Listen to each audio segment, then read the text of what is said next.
Como um confronto entre Estados Unidos e Irã, dois países com pouquíssima tradição futebolística, se tornou um dos jogos mais marcantes da história das Copas do Mundo. Isso se deve à geopolítica, afinal, em 1998, quando a gente teve esse jogo Estados Unidos e Irã na Copa do Mundo da França, os dois países eram grandes adversários na política internacional há pelo menos 20 anos. Para um jogo com um clima tão tenso, e a FIFA quis transformar essa oportunidade de dois países inimigos se enfrentarem numa Copa do Mundo para dar um exemplo de fair play, para fazer um jogo da paz, que foi desde o começo vendido como o jogo da paz, para tudo isso a gente teve várias mudanças de protocolo. A começar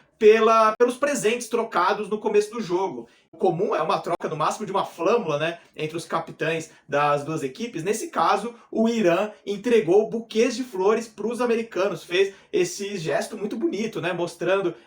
que não tinha nada contra os cidadãos americanos, que o problema era entre os países, mas que ali ninguém tinha nada contra ninguém, aquilo não era uma guerra, era um jogo de futebol. A gente também teve uma outra imagem marcante, que foi os dois times posando juntos para foto, algo que também não é comum, mas para mostrar a união, os dois times posaram junto para as fotos antes do começo do jogo, mas a gente teve uma situação que mostra que havia sim tensão e rivalidade no ar, porque os Estados Unidos eram o time A daquela partida e o Irã o time B. Quando é assim, o protocolo da FIFA manda que o time B que vá ao encontro dos jogadores do time A para cumprimentá-los, né? Quando tem aquele corredor que os jogadores passam entre si. O time A fica parado e o time B passa cumprimentando. Mas os jogadores do Irã receberam orientações das autoridades da Federação Iraniana, das autoridades do país, para não fazerem isso, que eles não iam se mover para cumprimentar os americanos, e com isso os jogadores iranianos ficaram parados e os jogadores americanos que tiveram que andar para cumprimentar porque os iranianos se recusaram a fazer isso. E dentro de campo, claro que o jogo foi disputado, afinal, quem perdesse aquela partida ia ser eliminado da Copa do Mundo, mas foi um jogo totalmente leal, o fair play imperou, e isso foi considerado um exemplo, como não teve nenhum lance ríspido, foi um jogo muito bem jogado,